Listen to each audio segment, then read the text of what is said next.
broken down and oh my soul so weary. When troubles come and my heart's burnt empty.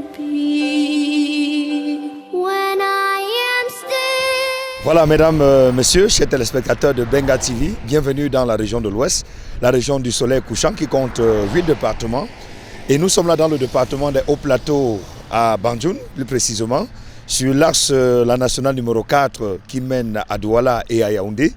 Et l'objet de notre visite ici est justifié par le prétexte de votre émission Un homme, une histoire. Un homme, une histoire, c'est cette émission donc, qui va à la rencontre des personnes et des personnalités dont vous avez l'habitude de côtoyer au quotidien, dont vous ne savez pas forcément par quoi ils sont passés pour devenir ce qu'ils sont aujourd'hui. Nous avons donc décidé aujourd'hui de sortir de notre milieu quotidien pour nous rendre dans le département de Banjul afin de rencontrer un homme hors du commun.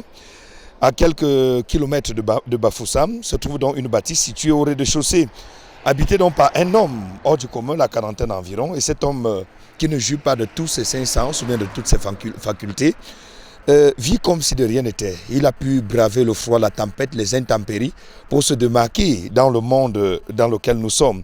Chauffeur à l'époque, il est devenu au fil du temps commerçant des produits phytosanitaires. Avec un handicap visuel, il ne trouve pas cela comme étant un problème à son épanouissement ou bien pour l'accomplissement de sa destinée. Comme on a l'habitude de le dire, que tant que la tête d'un homme n'est pas complètement tranchée, rien n'est fini pour lui. Dans cet épisode qui va suivre donc pendant les 45 prochaines minutes, nous vous invitons, mesdames et messieurs, à rester connectés sur Benga TV et de suivre de bout en bout cet homme dont nous allons à la découverte, un personnage atypique avec un profil extraordinaire, d'une carrure qui sort du commun des mortels et qui est voué, dévoué, rompu à la tâche pour se démarquer dans ce monde sans pareil. Restez des nôtres, à tout de suite pour la suite.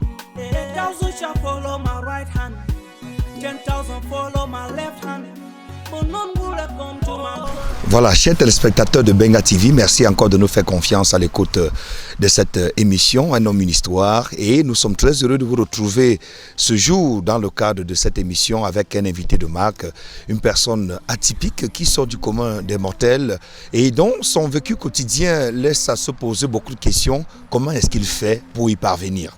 Plusieurs questions vous seront posées ou bien vous découvrirez dans le cadre de cette émission plusieurs éléments de réponse au sujet de son vécu quotidien. Nous le recevons dans ce studio. Très cher monsieur, bonjour et bienvenue. Bonjour, monsieur Pasteur Moïse. Nous sommes heureux donc de vous accueillir. Vous êtes sur Benga TV. Comment est-ce qu'on vous appelle? Je m'appelle Fokam Tala Félix, bienvenue.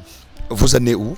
Je suis né le 21 novembre 1975 à Banjul, à l'hôpital à la maternité à l'UTM de Banjul. Voilà. Donc vous êtes né donc à Banjul, issu d'un foyer polygamique ou monogamique? Bon, issu d'un foyer monogamique. Et d'une fratrie de combien d'enfants déjà? Oui, bon, moi, nous sommes au nombre de 9 à notre papa, dont je suis l'aîné.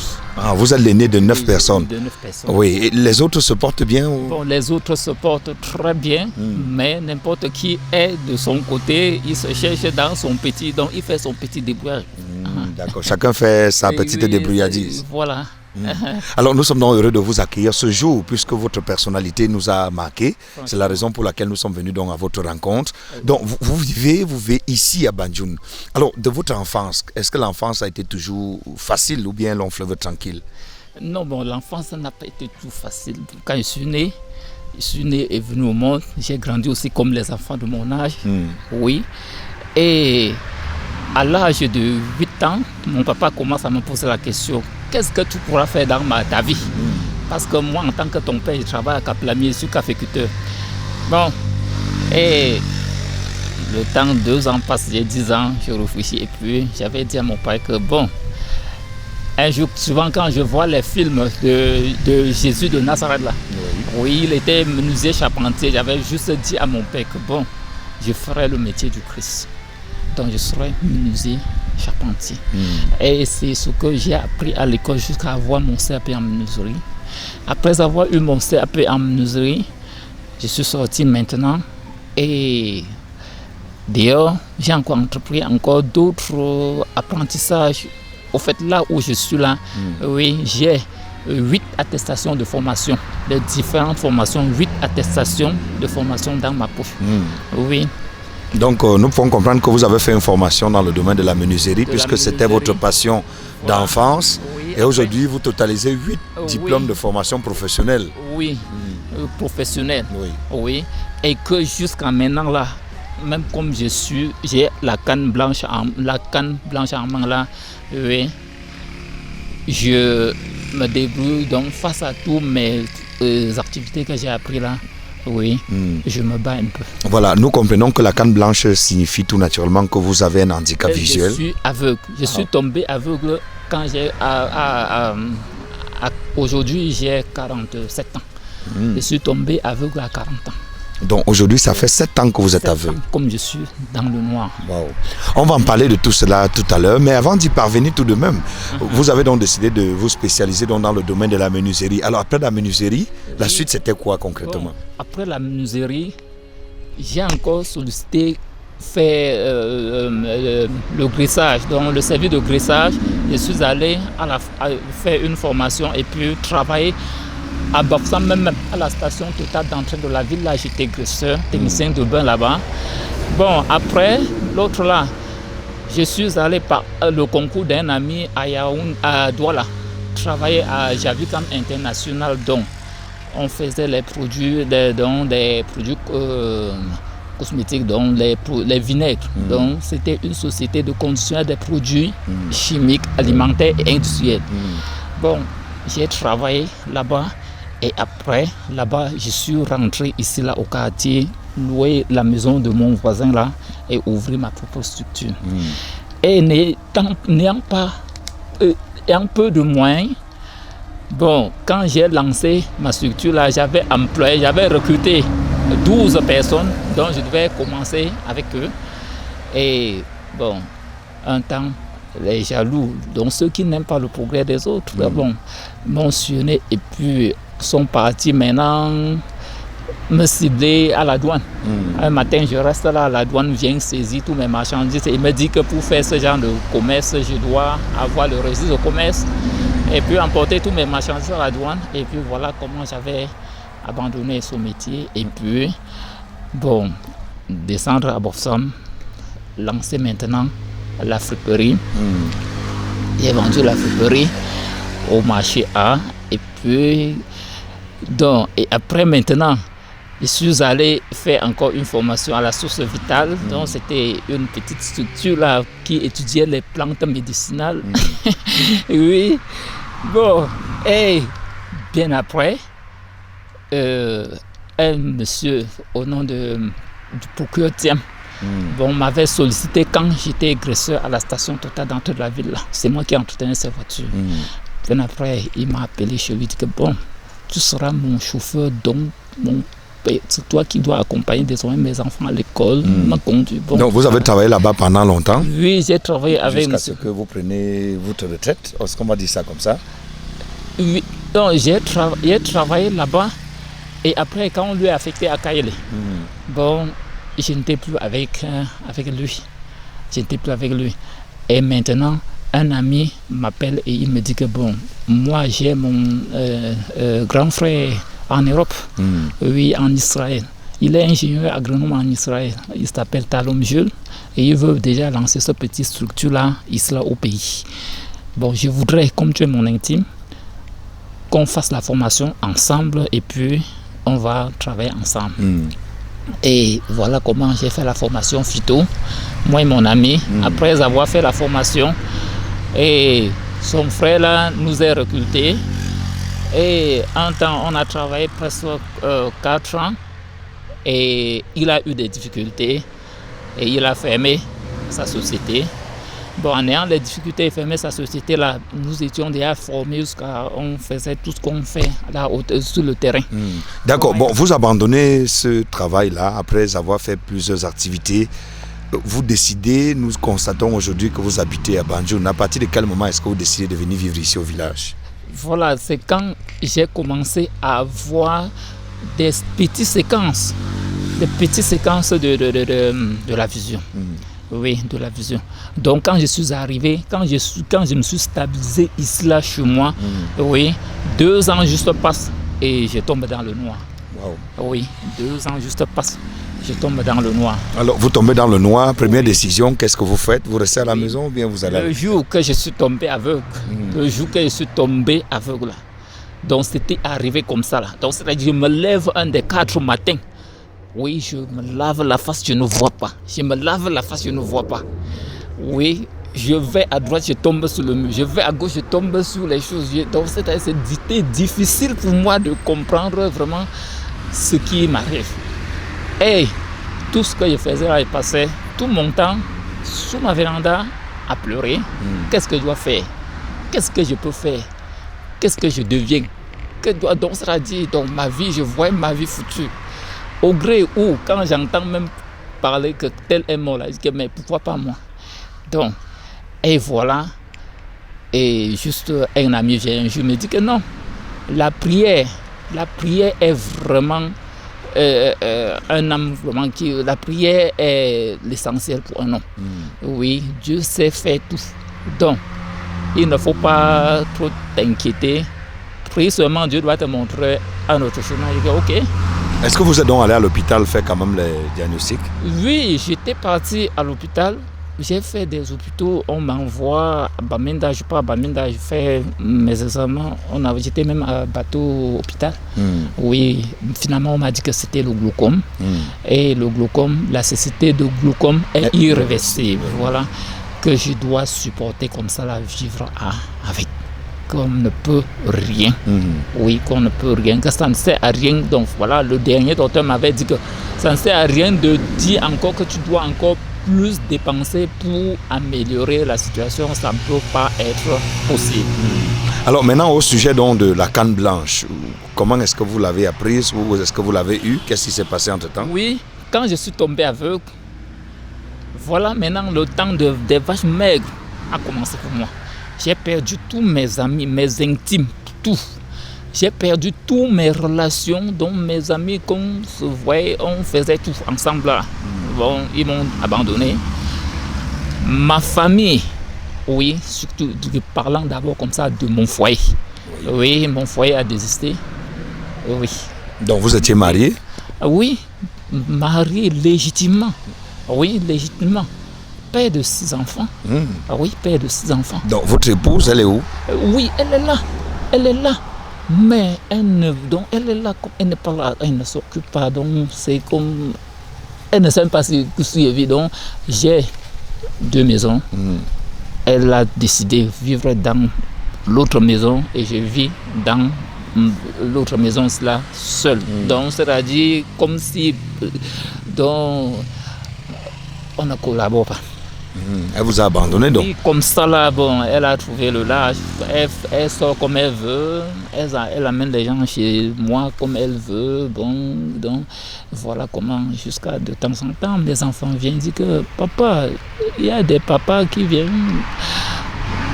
D'accord, maintenant au sujet donc de la canne, avec ça, votre nouveau vécu, votre nouveau quotidien, est-ce qu'on va dire que c'est facile? Vous en sortez quand même à marcher avec la canne blanche? Ça n'a pas été facile. Quand ça a été comme ça, là, j'étais abandonné par tous. Et l'idée me revient d'écrire une plaque et déposer en route là. Recherche d'une domestique sous logement. Voilà. Et une femme s'est présentée et je lui ai expliqué mon problème. Et cette femme dit que bon, je dois travailler, tu vas me payer combien? J'ai commencé à dire qu'il va te payer 10 000. Non, tu ne peux pas me payer 10 000, je dois. Bon, on avait discuté et arrêté à 25 000. Voilà, elle vient chaque matin. Elle m'apprend d'abord à me balader dans ma cour, à me laver. Donc c'est elle qui m'amène à la douche. Je me déshabille, c'est elle qui dit que frotte là-bas, frotte comme ça, verse. Pendant ce temps, elle verse aussi l'eau sur moi. Elle m'apprend à me laver. Quand elle me sert la nourriture sur la table, là, elle recule devant moi. Pendant que je mange, elle retire les arrêts sur ça comme pour le bébé. Bon, elle recule même avec la cuillère pour que ça ne verse pas. Et maintenant, de temps en temps, elle m'accompagnait à CISPAM pour que j'essaie un peu de la langue, l'écriture braille. Et voilà comment. Donc vous avez appris le braille, vous avez appris la canne blanche. La canne blanche. Aujourd'hui, là, vous Voilà, je manipule. manipulez cela très bien. Et quand j'ai déjà pu manipuler la canne, auparavant, j'avais gardé mon petit sou. Oui. À Crédit Réinvestissement, là où vous étiez d'abord. Oui, à l'ancien. Non, vous n'étiez pas à l'ancien, en face de conseil Captain Tchala. Voilà, j'avais gardé un petit sou là-bas, 2 500 000. Bon, et quand je luttais pour ma santé là, un temps je pars là-bas, je retraite maintenant 250 000. Je voulais 200 000, ce sont eux qui m'ont dit que bon. Non, il faut que tu prends plutôt 250 000, ça reste un chiffre rond. J'ai pris 250 000 pour aller, donc pour me battre sur ma santé parce que le salaire de celle que j'avais employé là, il fallait que ça soit régulier et puis ce qu'on doit manger. Voilà. D'accord, donc tout s'est bien passé à ces niveaux-là. Mais tout de même, oui, avant de vous revenir, il faut rappeler donc à tous nos téléspectateurs que nous avons un invité de marque dans le cadre de cette émission Un homme, une histoire. Et aujourd'hui, nous découvrons son vécu, son parcours, son quotidien. Voyez-vous, ce n'est pas toujours un long fleuve tranquille, mais nous sommes allés à sa découverte parce qu'il y a des personnes qui passent tout naturellement par des situations très critiques dans la vie, mais dont nous ne sommes pas toujours très au courant. Voilà pourquoi, en regardant, mesdames et messieurs, cette émission, vous allez en profiter pour tirer beaucoup de leçons de la vie. Alors, vous vivez donc actuellement seul, vous vivez dans une maison. Qui l'a bâtie déjà? Oui, la maison, c'est mon papa qui a bâti cela. Et je l'ai aidé à faire la finition sur ça, comme vous voyez. Oui, je l'ai aidé à faire la finition sur ça, comme vous voyez. Bon, quand j'ai appris, cette femme m'a initié et maintenant, je pars là où j'avais gardé mon petit sou. J'arrive là-bas maintenant, j'envoie mon carnet, on me dit que je n'ai plus rien là-bas. Je dis que mais c'est comment? On dit que non, tu avais déjà retraité. Donc c'est-à-dire ils avaient profité de ma cécité visuelle. Oui, je retire 250, on augmente 1,0 et dit que j'ai effacé tous les... D'accord, bon, ça, là c'est un autre sujet. Mais tout de même, au sujet donc de vous travaillez quoi concrètement au quotidien? Bon, quand cela était comme ça, là, je reviens maintenant et je commence à fabriquer. Je commence à pratiquer maintenant d'abord ma menuiserie que j'ai appris à l'école. Tous mes outils sont là. Oui. Je fabrique des petites caisses comme vous voyez là-bas en roue, la caisse là. Oui. Je fabrique maintenant, je lance le gémois. Donc je gemme les plantes dedans comme vous voyez là. Je dépose maintenant en roue là. Les personnels passent là. On voit des beaux trucs là, des belles plantes dans la caisse. Ils s'arrêtent maintenant. Ils se posent la question que bon, chez moi à Douala, dans mon balcon là, j'ai mis que les bacs et mettre les fleurs. Comment ne pas mettre les plantes utiles comme tu peux fabriquer? Bon, voilà comment j'ai commencé. Et puis je fabrique les caisses, je mets les choux, des trucs comme vous voyez là. Voilà, les gens passent. Nous voyons aussi que vous faites de petits commerces, des produits phytosanitaires. Oui, j'avais commencé par ça avant d'avoir un peu de fonds maintenant pour investir. Oui, pour investir maintenant sur les produits phytosanitaires. Voilà. Et vous faites les achats où de ces produits phytosanitaires? Voilà, je faisais d'abord mes achats à Douala. Bon, actuellement, le patron a ouvert encore un grand magasin au marché Kazakh. Et maintenant, je fais mes achats au marché Kazakh. Donc vous vous déplacez pour le marché, oui, vous achetez pour revenir revendre ici au village. Pour revenir revendre. Et je suis le seul phytogène du quartier. Parce que c'est la vente et conseil, comme vous voyez, c'est écrit sur ma plaque là. Oui, pour vendre les produits phyto, il faut d'abord connaître le produit. Comment ça fait. Il y a les herbicides pour les cultures industrielles, les herbicides pour les cultures vivrières, les herbicides pour les cultures maraîchères. Voilà, il faut connaître, expliquer ça au client avant de vendre. Oui, parce qu'une grand-mère doit venir s'asseoir là, elle veut l'herbicide. C'est toi qui dois lui vendre ce qui doit l'aider dans ce qu'elle fait. Voilà. Vous parvenez à maîtriser les noms, vous ne confondez pas le nom des produits? Je ne confonds pas les noms des produits, je fais mes inventaires. Comme vous voyez, ma boutique c'est chargé comme ça là. Je gère ma boutique seul. Je fais tout seul. Quand je place mes produits là, dès que je touche la bouteille de glycote comme ça, je connais que c'est glycote. Je touche la bouteille de finish, je connais que c'est finish. Oui. Ce qui me revient, l'ennui, c'est seulement les faux billets. Parce que de temps en temps, oui, on vient me donner les faux billets. Donc les gens viennent vous tromper avec les faux billets. Avec les faux billets, de temps en temps. Et quand j'accroche, même comme j'ai accroché là, on vient, on décroche, on soutient. Et puis, comme tout à l'heure, je vous disais là, je lance dans mon jardin, comme vous voyez là. Oui. Une tige de maïs comme ça là, que j'ai traité parce que je fais d'abord, c'est l'exemple que je montre aux gens là. Oui, parce que ça c'est la 3e semis. Comme vous voyez là, c'est la 3e semis. Donc, premier semis, en un an, je récolte 3 fois le maïs sur un même sion, en un an. L'haricot 3 fois, donc toutes les plantes 3 fois. C'est comme ça la 3e semis. Bon, maintenant, voilà comment les gens me font une tige de maïs qui porte 4 épis, comme vous voyez là. On vient maintenant, on choisit les gros là, on casse 3 épis, on laisse 1 sur la tige là, sachant que bon, je dois venir. Je ne dois pas constater. Et alors que c'est moi qui sacre, c'est moi qui bine, c'est moi qui fais tout. Quand je viens et tout comme ça, là, je comprends comment on a enlevé. Les pommes là, derrière, maintenant, on vient avec les fourchettes. Les gros fourchettes là que les serviteurs utilisent là. Voilà, ils piquent en bas des pommes comme ça là. Oui, pour récolter mes pommes.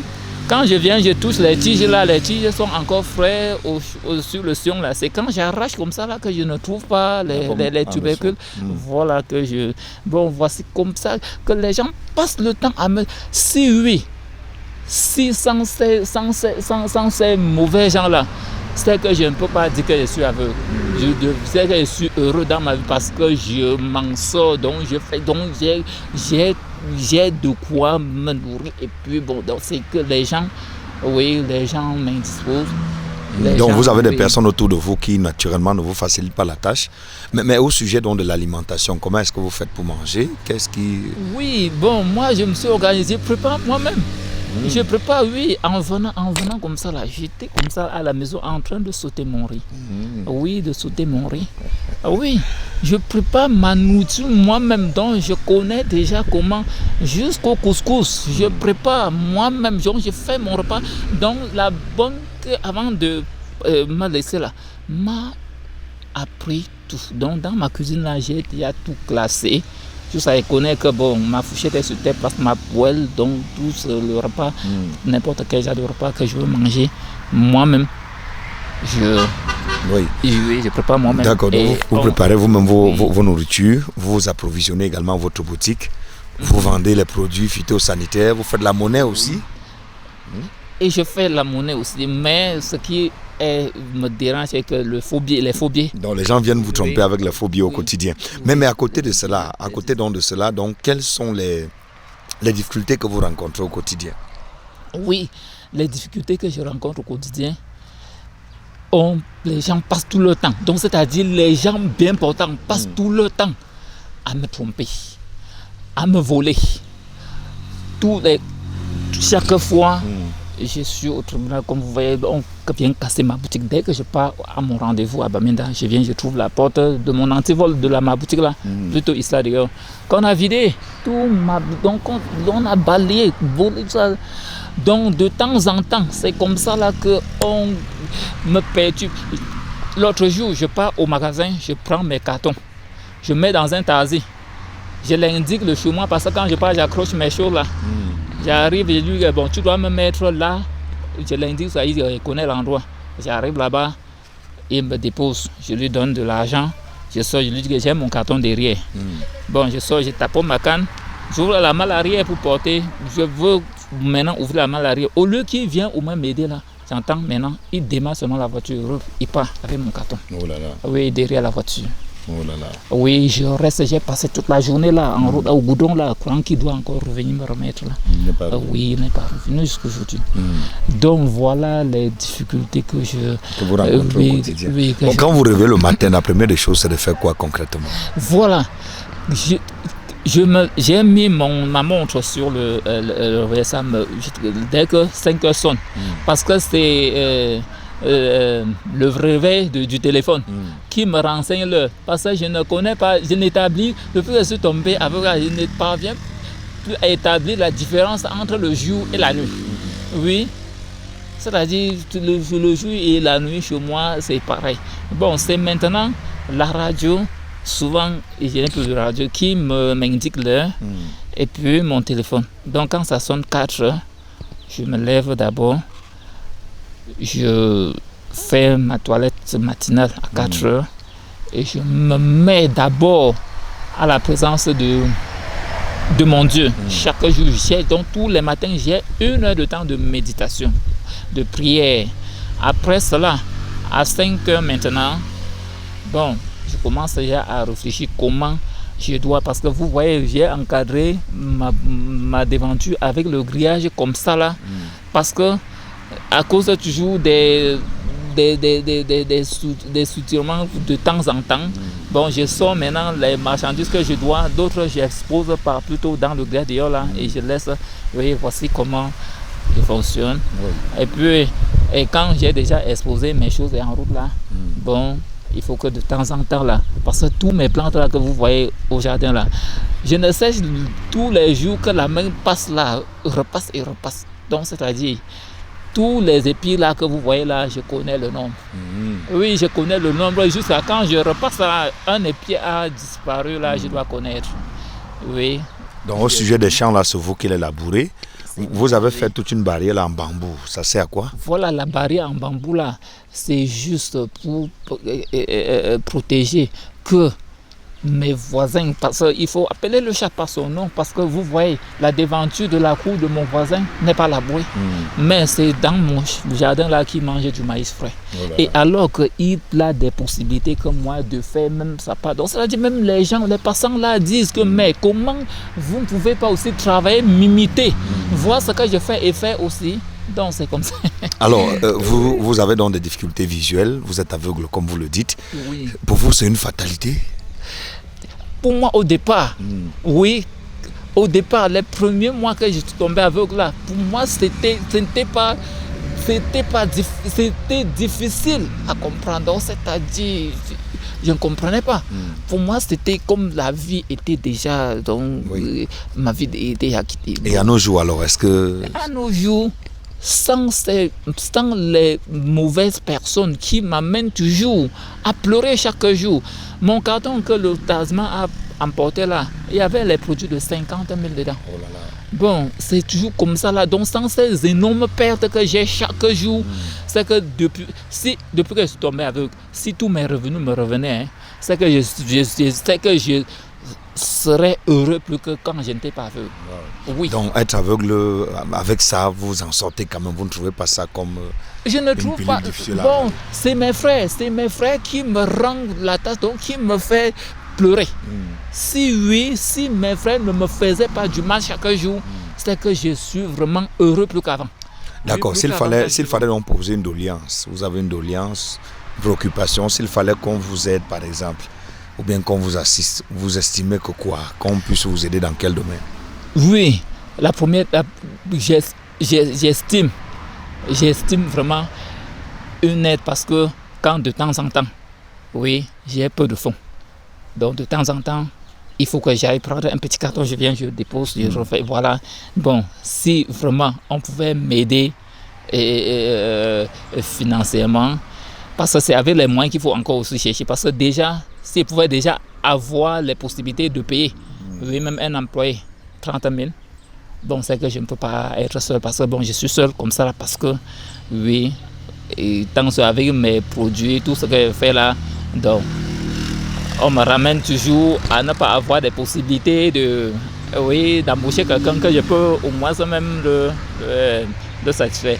Donc, si j'avais un peu plus de fonds de commerce, oui, je pouvais avoir maintenant la possibilité d'emprunter, donc d'embaucher une personne qui doit avoir vraiment son salaire. Parce que quand j'embauche, je forme. Oui, je forme, oui, parce que c'est pas facile de vendre. On se lève à 1 des 4 matins et vendre des produits phytosanitaires.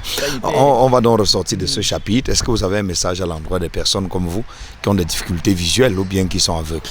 Oui, d'abord, chaque fois, je pars, c'est comme tout dernièrement, j'étais à Sispam. Oui, voir mes amis aveugles, avec un peu du maïs, avec un peu de ce que j'ai pris dans mon champ. Je leur ai dit que bon, Moi, je suis aveugle comme vous, mais ce que vous mangez là, c'est moi-même qui cultive. Je me bats, donc je me laisse pas faire. Je fais tout.